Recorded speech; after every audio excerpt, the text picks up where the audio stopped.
au-delà ou au-dehors, debout sur les remparts, nous sommes résolus de mourir pour l'Afrique et pour toi, Mali.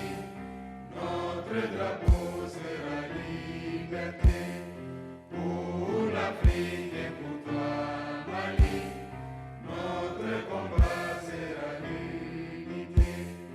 Au Mali d'aujourd'hui, au Mali de demain, les chants fleurissent d'espérance, les cœurs vibrent de confiance.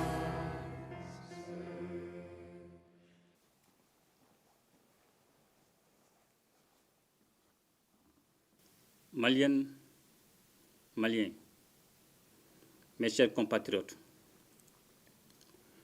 demain 22 septembre 2023, le peuple malien célèbre le 63e anniversaire de l'indépendance de notre pays.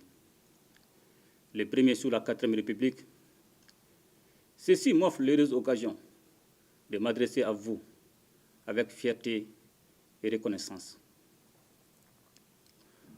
En ces jours de souvenir, nous rendons hommage au président Modibo Keïta, à ses compagnons, à tous les martyrs qui ont, par leur lutte mémorable, conduit le Mali à sa libération et tracé la voie de la souveraineté.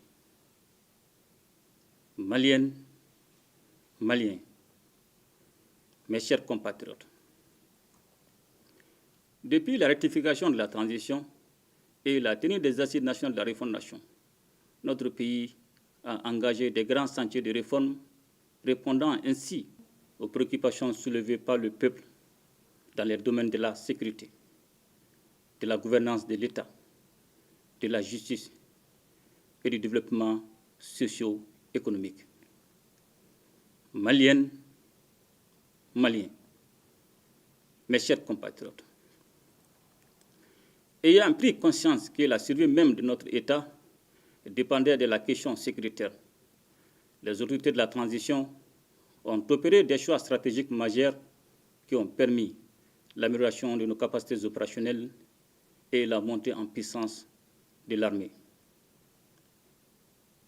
Suivant notre nouvelle vision de l'outil de défense, celui-ci a connu une mutation en profondeur, d'où un changement radical de mode opératoire dans la lutte contre les groupes armés terroristes, dont les actions perfides ne consistent de nos jours qu'à s'attaquer aux populations civiles innocentes en guise de représailles des lourdes pertes que leur infligent les forces de défense et de sécurité.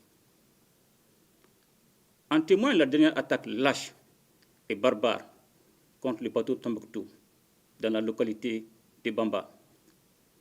Aux familles endeuillées, je présente les condoléances de la nation et souhaite prompt rétablissement aux blessés. Les attaques ainsi dirigées contre les populations civiles, de même que celles contre les femmes, ne resteront pas impunies. À ce jour, une enquête est déjà ouverte par la justice malienne. La nouvelle politique de défense intègre les citoyens dans un système plus adapté aux conditions d'un pays faisant face à des menaces sécuritaires multiformes. C'est pourquoi le gouvernement a restauré et amélioré le service national des jeunes. Il a également pris un décret sur la réserve des forces armées et de sécurité. Aussi, la nouvelle constitution prévoit la mobilisation aux côtés des forces armées et de sécurité de tous les citoyens âgés de 18 ans au moins pour la défense de la patrie. Maliennes, Maliens, mes chers compatriotes, après 10 ans de présence des forces étrangères sur notre sol, nous avons compris que la logique était plutôt d'entretenir l'insécurité et de nous maintenir dans la dépendance.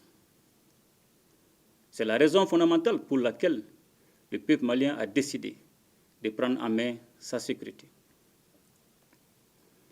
Avec la nouvelle dynamique consécutive au retrait de la MINUSMA et les opérations militaires en cours, le Mali recouvrera sa souveraineté sur l'ensemble de son territoire.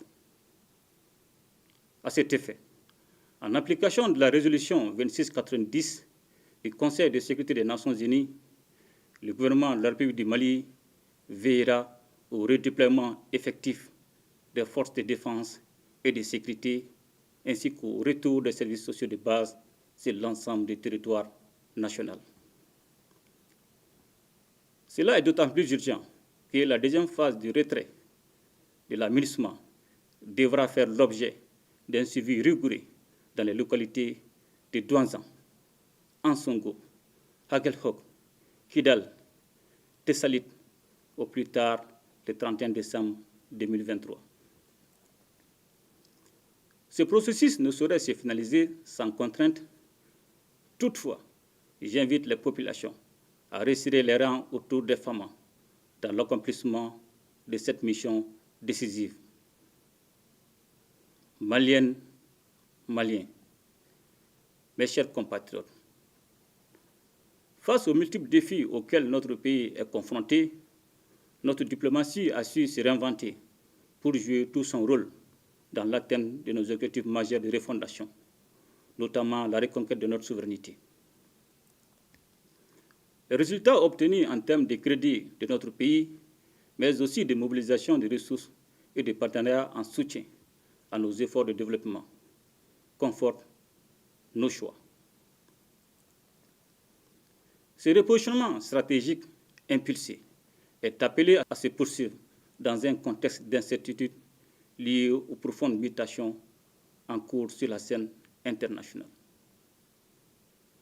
Maliennes, Maliens, mes chers compatriotes, notre pays compte sur son capital humain pour relever les défis de la construction d'une nation prospère. C'est pourquoi les secteurs de l'économie, de l'éducation et de la santé bénéficient d'une attention particulière de la part du gouvernement. Concernant le secteur éducatif, je tiens à saluer l'ensemble des acteurs, particulièrement les enseignants qui travaillent avec abnégation pour donner une bonne instruction aux enfants du Mali. C'est le lieu de relever la bonne organisation des examens depuis l'avènement de la transition. Cette année, les capacités d'accueil au niveau du secondaire seront renforcées avec la construction de lycées dans certaines régions. Au niveau de l'enseignement supérieur, la création du centre d'intelligence artificielle et de robotique est la preuve que le Mali entend promouvoir son développement par les technologies modernes. Conscient des difficultés qui assaillent le système éducatif et de la nécessité de réunir les acteurs, comme le recommandaient les assises nationales de la refondation, le gouvernement prépare activement les états généraux de l'éducation. Cette rencontre s'attachera à proposer des solutions consensuelles aux problèmes diagnostiqués en vue de sortir notre système éducatif des contraintes structurelles qu'il connaît. Maliennes, Maliens, mes chers compatriotes, l'emploi des jeunes participe au développement économique et à la stabilité sociale du pays. Au-delà des recrutements dans la fonction publique, le gouvernement travaille à mettre en place les meilleures conditions pour l'employabilité des jeunes ainsi que la création des emplois. Dans le nouveau contexte lié au retrait de la MINUSMA, le gouvernement a élaboré une stratégie d'atténuation des impacts socio-économiques. La santé de la population constituant une priorité pour le gouvernement, nous avons pris diverses mesures pour l'amélioration du plateau technique en procédant à l'équipement de certains hôpitaux. Par ailleurs, plusieurs centres hospitaliers ont été dotés d'ambulances qui permettent d'assurer désormais une prise en charge rapide des malades. Sur le plan sportif, de nombreux chantiers de construction ou de rénovation d'infrastructures sont en cours de réalisation. Toutes choses qui motivent la jeunesse dans plusieurs disciplines sportives. Au nom de notre peuple, j'adresse mes chaleureuses félicitations à tous nos champions. Maliennes, Maliens, mes chers compatriotes, Je voudrais, en ce jour anniversaire, saluer la résilience du peuple malien qui consent d'énormes sacrifices pour que nous puissions atteindre nos nobles objectifs de développement et de reconquête de notre souveraineté. Aussi, le gouvernement est à pied d'œuvre pour résoudre les problèmes liés à l'approvisionnement de la population en denrées de première nécessité et de la fourniture des services sociaux. Je voudrais également saluer la signature du pacte de stabilité et de croissance entre le gouvernement, le patronat et les syndicats de travailleurs.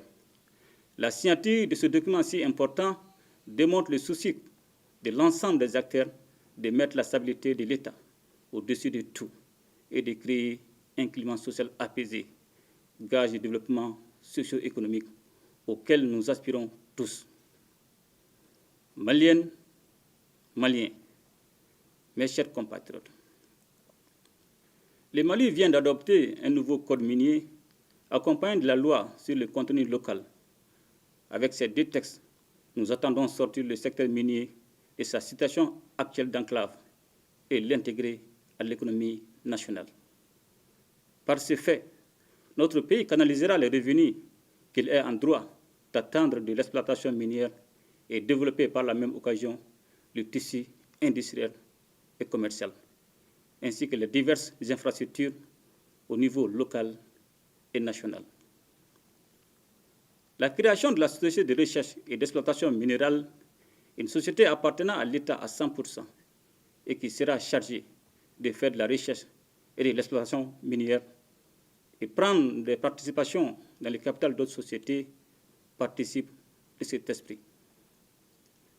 Le gouvernement travaille également sur le projet de création d'une usine d'affinage de l'or qui nous permettra d'assurer le traitement du minerai avant l'exportation, créant ainsi de l'emploi et de la valeur ajoutée.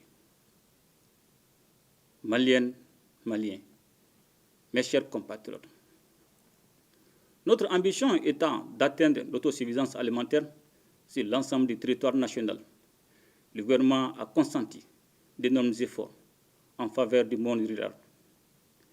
Qu'il s'agisse de la subvention des intrants agricoles ou la fourniture d'équipements, l'agriculture fait l'objet d'une attention particulière dans la stratégie gouvernementale. Quant à la recherche agronomique, elle donne beaucoup d'espoir avec le développement de nouvelles variétés dont la culture sera déterminante dans la recherche de solutions à l'insécurité alimentaire dans notre pays.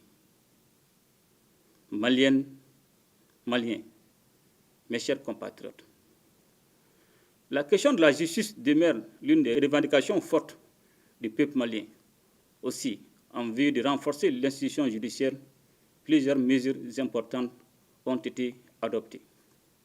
Il s'agit entre autres de la création de plusieurs structures spécialisées, notamment le pôle national économique et financier, le pôle national de lutte contre la cybercriminalité, les parquets spécialisés au niveau du pôle judiciaire, spécialisés de lutte contre le terrorisme, la criminalité transnationale organisée, l'agence de recouvrement et de gestion des avoirs saisis ou confisqués. Dans le but de renforcer le personnel du secteur, il convient de noter les vagues de recrutement d'auditeurs de justice et de surveillants de prison au titre de l'année 2022 et le recrutement de greffiers en chef au titre de l'année 2023. La lutte engagée contre la corruption va se poursuivre avec détermination. Toutefois, celle-ci doit s'accommoder du respect des règles de base qu'exige une bonne distribution de la justice. Je voudrais, en cette circonstance, saluer les partenaires sincères du Mali, singulièrement la Fédération de Russie, dont les efforts et l'accompagnement nous ont été fort utiles pour la préservation de notre souveraineté dans un contexte national, régional et international, marqué par des tensions multiformes sur fond d'intérêts divergents. C'est aussi le lieu de réaffirmer aux femmes la reconnaissance de la nation et la confiance de la hiérarchie militaire pour leur engagement constant dans la défense opérationnelle du territoire et la préservation de notre souveraineté. En définitive, je salue la sagesse et la détermination du peuple malien dans toutes ses composantes, sans lesquelles les bases institutionnelles du Mali Koura auraient difficilement pu être érigées. Bonne fête d'indépendance à toutes et à tous. Vive le Mali Koura. Qu'Allah bénisse le Mali et protège les Maliens. Je vous remercie. À ton appel.